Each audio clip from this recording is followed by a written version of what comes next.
ഇപ്പോൾ നിലവിൽ കുമളി സി ഐക്കാണ് അന്വേഷണ ചുമതല. ഇപ്പോൾ നിലവിലുള്ള FIR എന്ന് പറഞ്ഞാൽ എല്ലാവർക്കും നമസ്കാരം. നിങ്ങളിൽ എത്ര പേര് രഞ്ജിഷിനെ മറന്നിട്ടില്ല? ഇപ്പോഴും രഞ്ജിഷിനെ ഓർമ്മിക്കുന്ന ആൾക്കാരുണ്ടെങ്കിൽ ഒന്ന് കമൻറ്റ് ചെയ്യൂ കേട്ടോ. ഇന്ന് ഞാൻ രഞ്ജിഷിൻ്റെ വിഷയം സംസാരിക്കാൻ കാരണം അഡ്വക്കേറ്റ് റിനോഷിൻ്റെ ഒരു ഇൻസ്റ്റഗ്രാം പോസ്റ്റ് കണ്ടു. അതിൽ അദ്ദേഹം രഞ്ജിഷിൻ്റെ നാട്ടിലുള്ള ആൾക്കാരുമായിട്ട് സംസാരിക്കുന്ന കാര്യങ്ങളും ഈ കേസിൻ്റെ മുന്നോട്ടുള്ള യാത്രയെക്കുറിച്ചൊക്കെ സംസാരിക്കുന്നുണ്ട്. ആ അഡ്വക്കേറ്റുമായിട്ട് ഞാൻ സംസാരിച്ചിട്ടുണ്ടായിരുന്നു. രഞ്ജിഷിൻ്റെ അച്ഛനെ വിളിച്ചിട്ടുണ്ടായിരുന്നു. അച്ഛനോട് സംസാരിച്ചു. പക്ഷേ ആ കോളൊന്നും ഞാൻ റെക്കോർഡ് ചെയ്തിട്ടില്ല. അഡ്വക്കേറ്റ് റിനോഷ് പറഞ്ഞ പ്രകാരം ഇപ്പോൾ നിലവിൽ കുമളി സി ഐക്കാണ് അന്വേഷണ ചുമതല. ഇപ്പോൾ നിലവിലുള്ള FIR എന്ന് പറഞ്ഞാൽ അസ്വാഭാവിക മരണത്തിനുള്ള FIR ഓൾറെഡി ഇട്ടുണ്ടാവുമല്ലോ. ഒരാൾ ഇപ്പോൾ ആത്മഹത്യ ചെയ്യുമ്പോൾ ഇടുന്ന ഒരു സെക്ഷനാണത്. BNSS പ്രകാരം അസ്വാഭാവിക മരണത്തിന് ആദ്യം കേസെടുക്കും അവർ. അത് കഴിഞ്ഞ് സ്വാഭാവിക മരണത്തിന് കേസെടുത്ത് അതിൻ്റെ അന്വേഷണത്തിൽ എന്തെങ്കിലും വെളിവായാൽ ഫർദർ സെക്ഷനും കൂടി ഇട്ട് കേസെടുക്കാണ് പതിവ്. അപ്പോൾ ആ പ്രോസസ്സ് നടന്നുകൊണ്ടിരിക്കുകയാണ് എന്നാണ് കുമളി CI നിന്ന് അറിയാൻ കഴിഞ്ഞത്. നിലവിൽ അസ്വാഭാവിക മരണത്തിനാണ് കേസ് ചാർജ് ചെയ്തിരിക്കുന്നത്. അതിനി ആത്മഹത്യാ പ്രേരണയ്ക്ക് കേസ് ചാർജ് ചെയ്യാൻ വേണ്ടി കേസ് ഫയൽ ചെയ്യാനുണ്ട് എന്നുള്ള ഒരു വിവരമാണ് നമുക്ക് കിട്ടിയിട്ടുള്ളത്. പല ആൾക്കാരും മറന്നുപോയി കാണും എന്താണ് രഞ്ജിഷിൻ്റെ ലൈഫിൽ സംഭവിച്ചത്. രഞ്ജിഷിൻ്റെ ഒരു സുഹൃത്ത് എനിക്ക് അയച്ച ഒരു കഥയുണ്ട്. രഞ്ജിഷിൻ്റെ കഥയാണ്. ആ കഥയുടെ ടൈറ്റിൽ ഇങ്ങനെയാണ്: രഞ്ജിഷിൻ്റെ വിവാഹം മുതൽ ആത്മഹത്യയിലേക്ക് എത്തിച്ച സംഭവങ്ങൾ ചുരുക്കത്തിൽ. ഇത് ഞാൻ നിങ്ങൾക്ക് വേണ്ടി വായിക്കാം. അപ്പോൾ എന്തായിരിക്കും രഞ്ജിഷിൻ്റെ ലൈഫിൽ സംഭവിച്ചെന്നുള്ളത് ഏകദേശം ഒരു ഐഡിയ നിങ്ങൾക്ക് കിട്ടും. അതിനുശേഷം അഡ്വക്കേറ്റ് റിനോഷിൻ്റെ വീഡിയോ നമുക്കൊന്ന് കാണാം. അദ്ദേഹം അതിനകത്ത് എന്താണ് പറയുന്നത് അതുകൂടി കേൾക്കാം. ഞാൻ ഈ സ്റ്റോറി വായിക്കാം. ഈ സ്റ്റോറി മുഴുവൻ നിങ്ങളൊന്ന് കേൾക്കുക, മനസ്സിലാക്കുക. ശരിക്കും ഇപ്പോൾ രഞ്ജിഷിന് ആവശ്യം, അല്ലെങ്കിൽ അഡ്വക്കേറ്റ് റിനോഷിന് ആവശ്യം പബ്ലിക്കിന്റെ സപ്പോർട്ടാണ്. ഒരു മെയിൻ സ്ട്രീം ചാനലും ഒരു വാർത്തയാക്കുന്നില്ല. അവർക്കിത് ഒരു ദിവസമോ 2 ദിവസമോ ലൈം ലൈറ്റിൽ നിർത്തേണ്ട ഒരു വാർത്ത മാത്രമായിരുന്നു. എന്നാൽ ഇതങ്ങനെ പോകേണ്ട ഒരു കാര്യമല്ല. ആണായാലും പെണ്ണായാലും കല്യാണത്തിന് ശേഷം മറ്റ് പുരുഷന്മാരെയോ സ്ത്രീകളോ തേടി പോകുന്നവർക്കുള്ളൊരു പാഠമാവണം ആ സ്ത്രീക്ക് ലഭിക്കാൻ പോകുന്ന ശിക്ഷ. തക്കതായ ശിക്ഷ കിട്ടുകയും വേണം. ഞാൻ എന്തായാലും ഈ എഴുത്തൊന്ന് വായിക്കാം. ആ എഴുത്ത് വായിക്കുമ്പോൾ നിങ്ങൾക്ക് മനസ്സിലാവും എന്താണ് രഞ്ജിഷിന്റെ ലൈഫിൽ സംഭവിച്ചെന്നുള്ളത്. ബസ് കണ്ടക്ടറായ രഞ്ജിഷ് ഭാര്യയുടെ പേര് പറഞ്ഞിട്ടുണ്ട്. ആ പേര് ഇപ്പോൾ നമുക്ക് പറയാൻ നിർവാഹമില്ല. 2015 ബസ്സിൽ വെച്ച് പരിചയപ്പെടുന്നതും സൗഹൃദം തുടങ്ങുന്നതും. ഏകദേശം 3 വർഷത്തോളം തുടർന്ന പ്രണയത്തിന് ശേഷമാണ് 2017 രഞ്ജിഷ് വിവാഹം ചെയ്യുന്നത്. യാതൊരു പ്രശ്നങ്ങളുമില്ലാതെ ദാമ്പത്യം മുന്നോട്ട് പോയിക്കൊണ്ടിരുന്നു. രഞ്ജിഷിന്റെ പിതാവ് ഒരു ബസ് ഡ്രൈവറായിരുന്നു. മാതാവിന് ജോലിയൊന്നും ഉണ്ടായിരുന്നില്ല.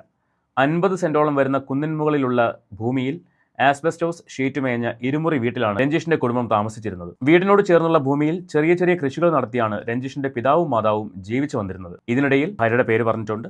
വിവാഹ സമ്മാനമായി നൽകിയ 117 ഗ്രാം സ്വർണം ഭാര്യയുടെ അമ്മ, അതായത് അമ്മയുടെ പേര് നമ്മൾ മുൻപൊരു വീഡിയോ പറഞ്ഞിട്ടുണ്ട്, ബിന്ദു എന്നാണ് അമ്മയുടെ പേര്, നിർബന്ധപൂർവ്വം വിൽക്കുകയും ആ പണം കൊണ്ട് കട്ടപ്പനയിൽ ഭാര്യയുടെ മാതാവിന്റെ വീടിനടുത്ത് ഭാര്യയുടെയും രഞ്ജിഷിന്റെയും പേരിൽ ഒരു വീടടക്കമുള്ള ഭൂമി വാങ്ങുകയും ചെയ്തിരുന്നു.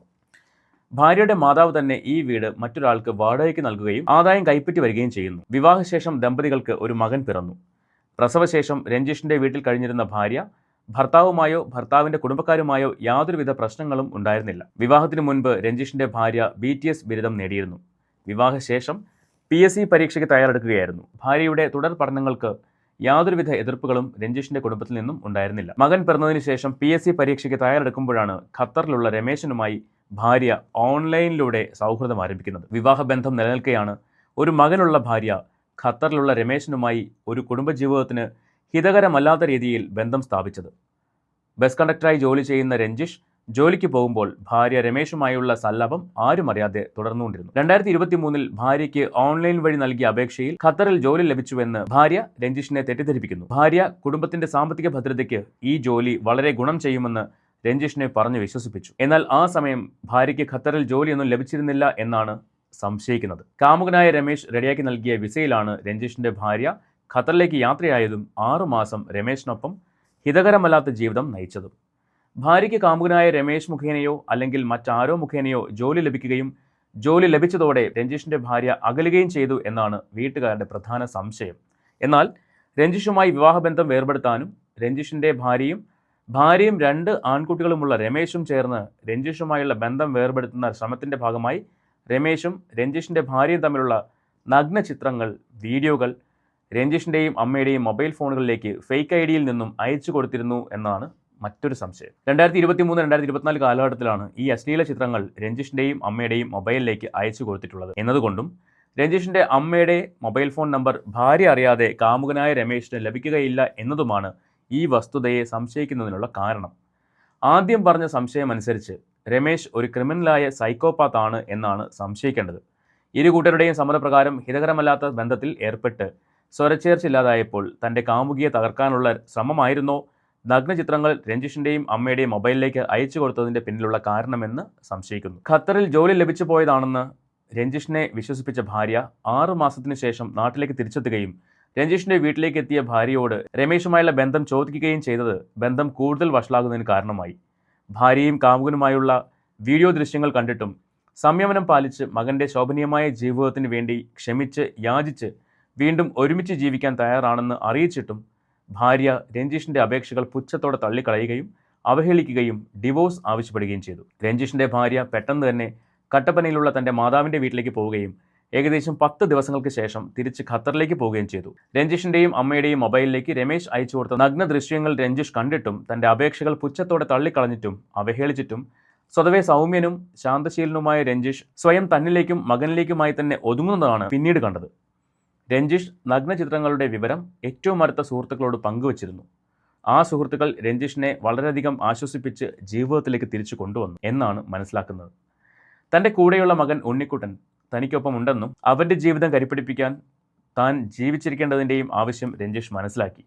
ഖത്തറിലേക്ക് തിരിച്ചുപോയ രഞ്ജിഷിൻ്റെ ഭാര്യ ഡിവോഴ്സ് ആവശ്യപ്പെട്ട് രഞ്ജിഷിനെ വിളിക്കുന്ന പതിവുണ്ടായിരുന്നു. എന്നാൽ രഞ്ജിഷ് ഡിവോഴ്സിന് തയ്യാറായിരുന്നില്ല. എന്നെങ്കിലും ഒരിക്കൽ ഭാര്യ തിരിച്ചു വരുമെന്നും ഒരുമിച്ച് ജീവിക്കാമെന്നും രഞ്ജിഷ് സ്വപ്നം കാണുകയായിരുന്നു. ബസ് കണ്ടക്ടറായി ജോലി ചെയ്ത് ജീവിതം തുടർന്നു പോകുന്നതിനിടയിൽ 2025 മെയ് മാസത്തിൽ രഞ്ജിഷിൻ്റെ ഭാര്യ നാട്ടിലുള്ളപ്പോൾ രഞ്ജിഷിൻ്റെ വീട്ടുകാർ ഭാര്യയുടെ അമ്മയെ അനുരഞ്ജന സംഭാഷണത്തിനായി വിളിക്കുകയുണ്ടായി. അനുരഞ്ജനത്തിനായി ഭാര്യയുടെ അമ്മ മകളോട് സംസാരിക്കുകയും ഇതിനെ തുടർന്ന് രണ്ടുപേരും തമ്മിൽ വഴക്കുണ്ടായതിനെ തുടർന്ന് മകൾ അമ്മയുടെ വീട്ടിൽ നിന്നും പോകാൻ ഒരുങ്ങിയപ്പോൾ മകളെ പിടിച്ചു നിർത്തി അമ്മ കട്ടപ്പന പോലീസ് സ്റ്റേഷനിൽ പരാതി നൽകുകയും ചെയ്തു.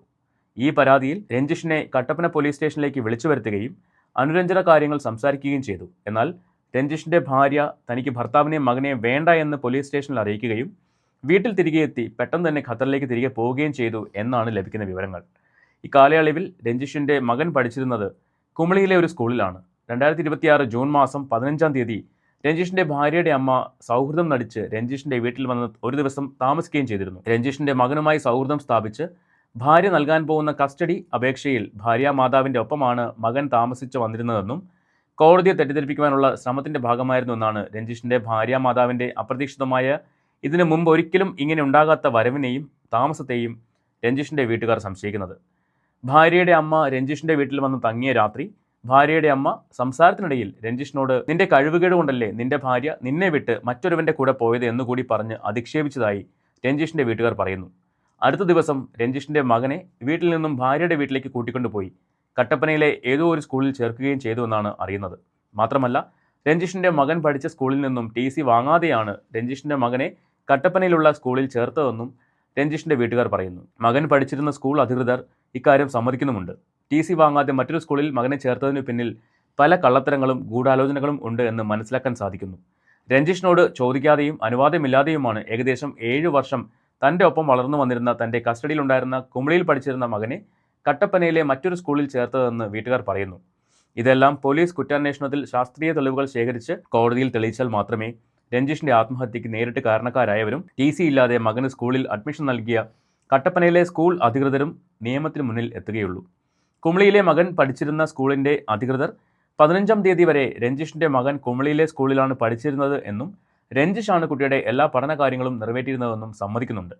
ഭാര്യ ഉപേക്ഷിച്ചു പോയ താൻ താലോലിച്ചു വളർത്തിയ തൻ്റെ ജീവനായ മകനെ നഷ്ടപ്പെട്ടു എന്ന് മനസ്സിലാക്കിയ രഞ്ജിഷ് വളരെയധികം മനോവിഷമവും മാനസിക സമ്മർദ്ദവും നേരിട്ട് ജീവിച്ചു വരികയായിരുന്നു. നിയമപ്രശ്നങ്ങളെക്കുറിച്ചോ കോടതി നടപടികളെക്കുറിച്ചോ യാതൊരുവിധ അറിവുമില്ലാത്ത രഞ്ജിഷ് മകൻ എന്നേക്കുമായി നഷ്ടപ്പെട്ടു എന്ന് കരുതി.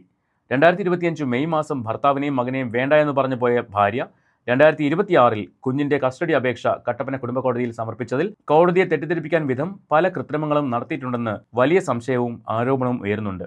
കോടതിയെ തെറ്റിദ്ധരിപ്പിക്കാൻ സാധിക്കും വിധത്തിൽ കോടതിക്ക് ബോധ്യപ്പെടും വിധത്തിൽ കെട്ടിച്ചമച്ച ഭാര്യയുടെ വാദങ്ങൾ നിയമപരിജ്ഞാനമില്ലാത്ത ഒരു സാധാരണക്കാരിയായ ഒരു ഭാര്യയ്ക്ക് സാധിക്കില്ല എന്നും ഭാര്യയുടെ അഭിഭാഷക ഇതിനുവേണ്ട ഒത്താശകൾ ചെയ്തു കൊടുത്തിട്ടുണ്ടെന്നും സംശയിക്കുന്ന രീതിയിലാണ് സംഭവങ്ങൾ നടന്നിട്ടുള്ളത് എന്ന് രഞ്ജിഷിൻ്റെ വീട്ടുകാർ സംശയിക്കുന്നു. തൻ്റെ മകനെ എന്നേക്കുമായി നഷ്ടപ്പെട്ടുവെന്ന് കരുതി മാനസികമായി തകർന്ന രഞ്ജിഷ് 2026 ജൂലൈ മാസം 8-ാം തീയതി ഭാര്യയും ഭാര്യയുടെ അമ്മയുമാണ് തൻ്റെ ആത്മഹത്യയുടെ കാരണക്കാരെന്ന് എഴുതി വെച്ച് വിഷം കഴിച്ച് ആത്മഹത്യയ്ക്ക് ശ്രമിക്കുകയും മരണാസന്നനായി കണ്ടെത്തിയ രഞ്ജിഷിനെ ആശുപത്രിയിലേക്ക് മാറ്റുകയും ചികിത്സകൾ തുടരുന്നതിനിടെ 2026 ജൂലൈ മാസം 15 മരണപ്പെടുകയുമായിരുന്നു. രഞ്ജീഷിന്റെ ഭാര്യയുടെ അമ്മ രഞ്ജീഷിന്റെ വീട്ടിൽ 2026 ജൂൺ മാസം 15 സൗഹൃദം നിലച്ച് താമസിക്കുന്നതിനും രഞ്ജീഷിന്റെ മകന്റെ സ്കൂളിൽ നിന്നും ട്രാൻസ്ഫർ തരപ്പെടുത്തുന്നതിന് മുൻപോ 16 മകനെ തെറ്റിദ്ധരിപ്പിച്ച് കൊണ്ടുപോയതിന് അടുത്ത ദിവസങ്ങളിലുമാണ് കുടുംബ കോടതിയിൽ നിന്നും രഞ്ജീഷിന്റെ കുടുംബ വീടിരിക്കുന്ന ഭൂമി ഇഞ്ചക്ഷൻ ഓർഡർ വാങ്ങിയതിന് പിന്നിൽ വലിയ ഗൂഢലക്ഷ്യങ്ങൾ ഉണ്ടായിരുന്നുവെന്ന് രഞ്ജീഷിന്റെ വീട്ടുകാർ ആരോപിക്കുന്നു. ഒരു സാധാരണ സ്ത്രീക്ക് ഇങ്ങനെയുള്ള കുടില ശ്രമങ്ങൾ നടത്താൻ സാധിക്കുകയില്ല എന്ന് എല്ലാ ജനങ്ങൾക്കും അറിയാം. അതുകൊണ്ട് തന്നെ ഭാര്യയുടെ അഭിഭാഷകയുടെ ഒത്താശയോടെയാണ് ഇഞ്ചക്ഷൻ ഓർഡർ കരസ്ഥമാക്കാൻ കൃത്രിമം കാണിച്ചതെന്ന് രഞ്ജീഷിന്റെ വീട്ടുകാരുടെ ആരോപണങ്ങൾ സാധൂകരിക്കും വിധമാണ് സംഭവങ്ങൾ നടന്നിട്ടുള്ളത്. രഞ്ജീഷിന്റെ മരണം സ്ഥിരീകരിച്ചതിന് ശേഷം സംസ്കാര ചടങ്ങുകൾക്ക് മകനെ വിട്ടുകിട്ടുവാൻ ആവശ്യപ്പെട്ട് കോടതിയെ സമീപിക്കേണ്ട അവസ്ഥ രഞ്ജീഷിന്റെ കുടുംബാംഗങ്ങൾക്ക് വന്നിരുന്നു. സാമ്പത്തികമായി താഴെക്കടയിലുള്ള രഞ്ജീഷിന്റെ കുടുംബത്തിന് രഞ്ജീഷിന്റെ ചികിത്സയ്ക്കായി ഏകദേശം 7 ലക്ഷം രൂപയോളം ചെലവ് വന്നിട്ടുണ്ടായിരുന്നു. നാട്ടുകാരിൽ നിന്നും കൈവായ്പയായി വാങ്ങിയതും അയൽപ്പക്കത്തുള്ള സ്ത്രീകളിൽ നിന്നും ബന്ധുക്കളിൽ നിന്നും സ്വർണ്ണാഭരണങ്ങൾ വാങ്ങി പണയം വെച്ച് കണ്ടെത്തിയാണ് രഞ്ജീഷിന്റെ ജീവൻ രക്ഷാ ചികിത്സകൾ നടത്തിയത്. വലിയ വിലയുള്ള ഭൂമി അല്ലെങ്കിലും നാട്ടുകാരിൽ നിന്നും അയൽപ്പക്കക്കാരിൽ നിന്നും ബന്ധുക്കളിൽ നിന്നും വാങ്ങിയ പണം തിരിച്ചു കൊടുക്കാൻ ഒരു ബാങ്ക് ലോൺ പോലും അപേക്ഷിക്കാൻ സാധിക്കാത്ത വിധം ഭാര്യ കോടതി ഇഞ്ചക്ഷൻ ഓർഡർ മുഖേന മരവിപ്പിച്ചിരിക്കുകയാണ്. മരണപ്പെട്ട രഞ്ജീഷിനെ തിരിച്ചു കൊണ്ടുവരാൻ സാധിച്ചില്ലെങ്കിലും രഞ്ജീഷിന്റെ കുടുംബക്കാരെ സാമ്പത്തികമായി സഹായിക്കേണ്ടതും പിന്തുണ നൽകേണ്ടതും സാമൂഹ്യ പ്രതിബദ്ധതയുള്ള ഏതൊരു പൗരന്റെയും കടമയാണ്. കോടതി മുഖേന മരവിപ്പിച്ചിരിക്കുന്ന ഭൂമി തിരിച്ചെടുക്കുന്നതിന് നീണ്ട കാലമെടുക്കുമെന്ന് എല്ലാവർക്കും അറിയാം. രഞ്ജീഷിന്റെ ചികിത്സയ്ക്കായി വന്ന കടങ്ങൾ വീട്ടാതെ സ്വസ്ഥമായി ജീവിക്കുവാൻ രഞ്ജീഷിന്റെ കുടുംബത്തിന് സാധിക്കാതെ വന്നാൽ ഒരുപക്ഷെ അവരും രഞ്ജീഷിന്റെ മാർഗം തന്നെ തിരഞ്ഞെടുക്കുവാൻ സാധ്യത മുൻകൂട്ടി കാണുന്നു. നമുക്ക് മുൻപിൽ ഇതിനു മുൻപും ഇങ്ങനെയുള്ള പല അനുഭവങ്ങളുമുണ്ട്. അതുകൊണ്ട് നമുക്ക് ഓരോരുത്തർക്കും ഒന്നു ചേർന്ന് രഞ്ജീഷിന്റെ കുടുംബത്തിന് കൈത്താങ്ങാകുവാനും അവരെ സാമൂഹിക ജീവിതത്തിലേക്ക് കൊണ്ടുവരാനും പ്രയത്നിക്കാം. ഇതാണ് രഞ്ജീഷിന്റെ ഒരു സുഹൃത്ത് എഴുതിയ എഴുത്ത്. ഇത് വായിച്ചപ്പോഴും രഞ്ജീഷിന്റെ അച്ഛനോട് സംസാരിച്ചപ്പോഴും എനിക്ക് ഈ എഴുത്തിനെ ശരിവെക്കുന്ന പോലെയാണ് എനിക്ക് ഫീൽ ചെയ്തത് പേഴ്സണലി. ആ ഒരു ചെറുപ്പക്കാരൻ്റെ മരണത്തിന് കാരണക്കാരിയായ വ്യക്തി ഇന്നും നമ്മുടെ സമൂഹത്തിൽ ജീവിച്ചിരിക്കുന്നു, അല്ലെങ്കിൽ നമ്മുടെ സമൂഹത്തിൽ യാതൊരു പ്രശ്നമില്ലാണ്ട് മുന്നോട്ട് പോകുന്നു. അതൊരിക്കലും അനുവദിക്കാൻ പറ്റുന്ന കാര്യമല്ല. ഇന്ന് രഞ്ജീഷ് ആണെങ്കിൽ നാളെ മറ്റൊരാൾ. ആ കുഞ്ഞിൻ്റെ അവസ്ഥ ആലോചിച്ച് നോക്കി. ആ കുഞ്ഞിന് അതിൻ്റെ അച്ഛനെ നഷ്ടപ്പെട്ടു.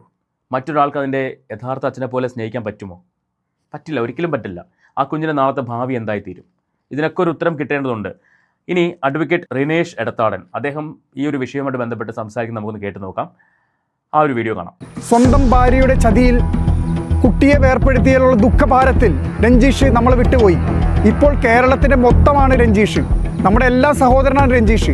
ആ രഞ്ജീഷിന് വേണ്ടിയുള്ള നിയമയുദ്ധത്തിൻ്റെ ഭാഗമായിട്ട് നമ്മളതിൻ്റെ യാത്ര തുടങ്ങുകയാണ്. ഇനി ഞാൻ പരിചയപ്പെടുത്താൻ പോകുന്നത് രഞ്ജീഷിൻ്റെ ഈ ന്യൂസ് പുറത്തു കൊണ്ടുവന്ന വ്യക്തിയാണ് മിസ്റ്റർ സനൂപ്. കുമളി ഓൺലൈൻ ന്യൂസിൻ്റെ കാര്യങ്ങൾ കോർഡിനേറ്റ് ചെയ്യുന്ന ആളാണ്. ഈ രഞ്ജീഷിൻ്റെ മരണവുമായി ബന്ധപ്പെട്ട് സോഷ്യൽ മീഡിയയിലൂടെ 1-2 കുറിപ്പുകൾ ശ്രദ്ധയിൽപ്പെട്ടപ്പോഴാണ് നമ്മൾ ഇത്തരത്തിലൊരു ന്യൂസ് രൂപേണ അത് ചെയ്യുവാനും അത് സാമൂഹിക മാധ്യമങ്ങളിലൂടെ അത് മറ്റുള്ളവരിലേക്ക് എത്തിക്കാൻ ശ്രമിച്ചത്.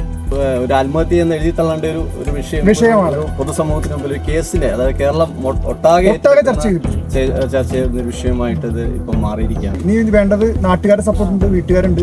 നമ്മളെല്ലാവരും ഒത്തൊരുമിച്ച് നിന്ന് ഇങ്ങനെയുള്ള ഈ സ്വന്തം ഭാര്യനെ ആത്മാർത്ഥമായി പ്രേമിച്ച് കല്യാണം കഴിച്ച് കുട്ടിയുണ്ടായി എന്നിട്ട് വേറൊരു വ്യക്തിൻ്റെ കൂടെ പോകുന്ന സ്ത്രീകൾക്കെതിരായിരിക്കണം നമ്മുടെ യുദ്ധം. അതാണ് തെറ്റ്. എല്ലാ സ്ത്രീകൾക്കെതിരെയല്ല നമ്മുടെ തെറ്റ്. ഇപ്പോൾ സനൂപേടനെ പോലുള്ള ആളുകൾ ഇങ്ങനെയുള്ള ന്യൂസുകൾ പുറത്തുകൊണ്ടുവരട്ടെ, സാമൂഹ്യ പ്രതിബദ്ധതയുള്ള മാധ്യമങ്ങൾ വരട്ടെ, അപ്പോഴാണ് ഇങ്ങനെയുള്ള കാര്യങ്ങൾ വരട്ടു. അപ്പോൾ താങ്ക് യു സാർ. രഞ്ജീഷ് നമ്മൾ വിട്ടുപോയി. ഇനിയിപ്പോൾ രഞ്ജീഷിന് വേണ്ടിയിട്ട് നമുക്ക് ചെയ്യാൻ പറ്റുന്ന നിയമത്തിലൂടെ ആ കുറ്റകൃത്യം ചെയ്ത ആൾ, ആ വ്യക്തി, അതായത് ഭാര്യ, സ്വന്തം ഭാര്യനെ അതിൻ്റെ നിയമ നടപടികളിലൂടെ നടത്തി അതിനുള്ള തീരുമാനം ഉണ്ടാക്കാം. നമ്മൾ കുടുംബാംഗങ്ങളായിട്ട് സംസാരിച്ചു. രഞ്ജീഷിൻ്റെ അച്ഛനും അമ്മയും പെങ്ങളെയായിട്ട് സംസാരിച്ചു. അതിനുശേഷം രഞ്ജീഷിനെ സ്നേഹിക്കുന്ന അവരുടെ കൂട്ടുകാരും സഹോദരങ്ങളും നാട്ടുകാരാണ് നമ്മുടെ കൂടെയുള്ളത്. രഞ്ജീഷിന് വേണ്ടി ഞാൻ ഒന്ന് വരുന്നു എന്ന് പറഞ്ഞപ്പോഴേക്കും ഇത്രയും പേരുത്ത ആളുകളാണ് കൂടിയത്. അപ്പോൾ നമുക്ക് മനസ്സിലാക്കാമല്ലോ രഞ്ജീഷിനോട് ഇവരോടുള്ള സ്നേഹം. അപ്പോൾ നമുക്ക് ഇനി ചെയ്യാൻ പറ്റുന്നത് അവന് വേണ്ടിയുള്ള ചില കാര്യങ്ങൾ ചെയ്യാൻ പറ്റും. അതെന്താണ് നിങ്ങളുടെ ഭാഗത്തുനിന്നുള്ള സപ്പോർട്ട്? നീതി ലഭിക്കണം. അതെ, നീതി ലഭിക്കണം. അതാണ് ഇവരുടെ കൂട്ടുകാരും പറയണത്. ഒരു കൂട്ടുകാരനെ എത്ര സ്നേഹിക്കണം എന്നുള്ളത് ഇവരിൽ നിന്ന് മനസ്സിലാക്കണം. അപ്പോൾ രഞ്ജീഷിന് അത്ര പറ്റും നമ്മുടെ ഈ കുമ്മളിക്കാരും ഈ നാട്ടുകാരും ഇവരൊക്കെ സ്നേഹിച്ചിരുന്ന എന്നുള്ള തെളിവാണ് ഈ കാണുന്ന കൂട്ടുകാരന്മാർ. അപ്പോൾ രഞ്ജീഷിനായിട്ട് നമ്മൾ ഏതറ്റം വരെയും പോകും, എല്ലാവരും കൂടി ഒത്തൊരുമിച്ച് പ്രവർത്തിക്കാം. അഡ്വക്കേറ്റ് പറഞ്ഞു കേട്ടല്ലോ. ശരിക്കും ജനങ്ങളാണ് ഇതിൽ ഒന്നിച്ച് നിൽക്കേണ്ടത്. ജനങ്ങൾ ഇതിന് റിയാക്ട് ചെയ്യാൻ തന്നെ വേണം. ഓരോ ആൾക്കാരും. ഇതൊരു വലിയ വിഷയമാണ്, വലിയ ചർച്ചയാവേണ്ട വിഷയമാണ്. പക്ഷേ അധികം ആരും സംസാരിച്ച് കാണുന്നില്ല. ഞാൻ രഞ്ജീഷിൻ്റെ അച്ഛനോട് സംസാരിച്ചപ്പോൾ മനസ്സിലാക്കാൻ കഴിഞ്ഞ കാര്യം, രഞ്ജീഷിനൊരു സഹോദരിയാണുള്ളത്. അപ്പം വീട്ടിലിപ്പം അമ്മയും അച്ഛനും സഹോദരിയുമാണ് അവിടെ ഉള്ളത്. അപ്പോൾ ഞാൻ ചോദിച്ചു വീട്ടിലെ കാര്യങ്ങളൊക്കെ എങ്ങനെയാണ്? അതിങ്ങനെ അഡ്ജസ്റ്റ് ചെയ്ത് പോകുന്നു മോനെ എന്നാണ് പറഞ്ഞത്. എത്ര കാലം? നിങ്ങൾ ആലോചിച്ച് നോക്കിയേ. ആ അച്ഛനും അമ്മയും ഇനി എത്ര കാലം ജീവിക്കണം? ഈ മകൻ്റെ ഈ ഒരു വേർപാടും ഓർത്തിട്ട്. അറ്റ്ലീസ്റ്റ് ആ പേരക്കുട്ടിയെങ്കിലും അടുത്തുണ്ടായിരുന്നെങ്കിൽ ഇത് സംഭവിക്കില്ലായിരുന്നു. അപ്പോൾ അതിനെ ഇവരുടെ നിന്നും പിരിച്ചുകൊണ്ട് പോയ ആ ഒരു സ്ത്രീക്ക് അവർക്ക് തക്കതായ ശിക്ഷ വാങ്ങിച്ചു കൊടുക്കുക തന്നെ വേണം. കാരണം ഇവർക്ക് ആ വീട്ടിൽ യാതൊരു കുറവുകളും ഉണ്ടായിരുന്നില്ലെന്നാണ് പറയുന്നത്. അവരറിയുന്ന ആൾക്കാർ എല്ലാവരും പറയുന്നത് അങ്ങനെ തന്നെയാണ്. രഞ്ജീഷ് പൊന്നു പോലെയായിരുന്നു ആ കുടുംബം നോക്കിയിരുന്നത്. പിന്നെ എന്താണ് ഇവർക്ക് പറ്റിയെന്നാണ് നാട്ടുകാരും ചോദിക്കുന്നത്. എൻ്റെ ഒരു ഫ്രണ്ട് അവിടെ താമസമുണ്ട്. അദ്ദേഹത്തെ വിളിച്ചപ്പോഴും അദ്ദേഹം പറഞ്ഞ കാര്യം ഇത് തന്നെയാണ്. രഞ്ജീഷിനെ കുറിച്ച് ആർക്കും മോശമായിട്ടൊന്നും പറയാനില്ല. എല്ലാവർക്കും നല്ല അഭിപ്രായം മാത്രമേ ഉള്ളൂ. എല്ലാവരോടും ചിരിച്ച് മാത്രം സംസാരിക്കുന്ന, എല്ലാവരോടും അങ്ങനെ മാത്രം ഇടപെടുന്ന ഒരു ചെറുപ്പക്കാരൻ. അപ്പോൾ ആ രഞ്ജീഷിൻ്റെ ലൈഫിൽ ഇങ്ങനെ ഒരു സംഭവം ഉണ്ടായിട്ടുണ്ടെങ്കിൽ അത് എല്ലാവരും ഞെട്ടിപ്പിക്കുന്ന ഒരു കാര്യമാണ്. അതുകൊണ്ട് രഞ്ജീഷിന് ഉറപ്പായിട്ട് നീതി കിട്ടണം. നമ്മൾ ഓരോ ആൾക്കാരും ഇതിന് അഡ്വക്കേറ്റ് റിനേഷിനൊപ്പം തന്നെ ഉണ്ടാവണം. കാര്യം എങ്കിൽ മാത്രമേ ആ മനുഷ്യനും എന്തെങ്കിലുമൊക്കെ ചെയ്യാൻ തോന്നുള്ളൂ. അദ്ദേഹം ഇപ്പോൾ മുന്നിട്ടിറങ്ങിയത് രഞ്ജീഷിന് നീതി മേടിച്ച് കൊടുക്കാൻ വേണ്ടി തന്നെയാണ്. സോ അതിന് എത്രയും വേഗം സാധിക്കട്ടെ എന്നാണ് പ്രാർത്ഥിക്കുന്നത്. എനിവേ, നിങ്ങളുടെ അഭിപ്രായം, നിങ്ങളുടെ സപ്പോർട്ട് കൂടിയേ തീരൂ. എൻ്റെ വീഡിയോ കാണുന്ന നിങ്ങൾ ഓരോരുത്തരുടെയും സപ്പോർട്ട് കൂടിയേ തീരൂ. പറ്റുമെങ്കിൽ മാക്സിമം ഈ ഒരു വിഷയവുമായിട്ട് ബന്ധപ്പെട്ട് നിങ്ങളും സംസാരിക്കുക. നിങ്ങളുടെ ഫേസ്ബുക്ക് പോസ്റ്റുകളിലോ നിങ്ങളുടെ ഇൻസ്റ്റഗ്രാം പോസ്റ്റുകളായിട്ടോ ഒക്കെ നിങ്ങൾക്കും സംസാരിക്കാം. രഞ്ജീഷിൻ്റെ വിഷയം സംസാരിക്കാം. അങ്ങനെ കൂടുതൽ ആളുകളിലേക്ക്, കൂടുതൽ മാധ്യമങ്ങളിലേക്ക് ഈ വിഷയം എത്തിക്കണം. ഇപ്പോൾ ആരും ചർച്ച ചെയ്യുന്നില്ല, അത് ചർച്ച ചെയ്യണം. ഇതിനിടയ്ക്കൊരു ഇൻസ്റ്റഗ്രാം പോസ്റ്റ് കണ്ടു, ഈ സ്ത്രീയുടെ ഖത്തറിലുള്ള ജോലി പോയി എന്നൊക്കെ പറഞ്ഞിട്ട്. അതിൻ്റെ എത്രമാത്രം വാസ്തവം ഉണ്ടെന്ന് നമുക്കറിയില്ല. അതുകൊണ്ടാണ് ഞാൻ അത് വീഡിയോ വയ്ക്കാത്തത്. ഒരാൾ പറയുന്നത് കേട്ടു, അദ്ദേഹം അറിഞ്ഞ കാര്യമാണ്, അവരുടെ ജോലി പോയി എന്ന് പറഞ്ഞിട്ട്. പക്ഷേ അതിൻ്റെ വാസ്തവം വ്യക്തമായിട്ട് അറിയാത്തത് കൊണ്ടാണ് ഞാൻ അതേക്കുറിച്ച് സംസാരിക്കാത്തത്. സോ ഇതുമായിട്ട് ബന്ധപ്പെട്ട് ഇനിയും എന്തെങ്കിലുമൊക്കെ അപ്ഡേഷൻസ് കിട്ടുവാണെങ്കിൽ ഞാൻ ഈ അഡ്വക്കേറ്റായിട്ട് കോൺടാക്ട് ചെയ്യുന്നുണ്ട്. എന്തെങ്കിലുമൊക്കെ അപ്ഡേറ്റ്സ് കിട്ടുവാണെങ്കിൽ ഉറപ്പായിട്ട് നിങ്ങളുടെ മുന്നിലേക്ക് ഞാനത് എത്തിക്കുന്നതായിരിക്കും. സോ നിങ്ങളുടെ അഭിപ്രായം നിങ്ങൾ തീർച്ചയായിട്ടും കമൻറ്റ് ചെയ്യുക. നമുക്ക് മറ്റൊരു വീഡിയോ ആയിട്ട് വീണ്ടും കാണാം.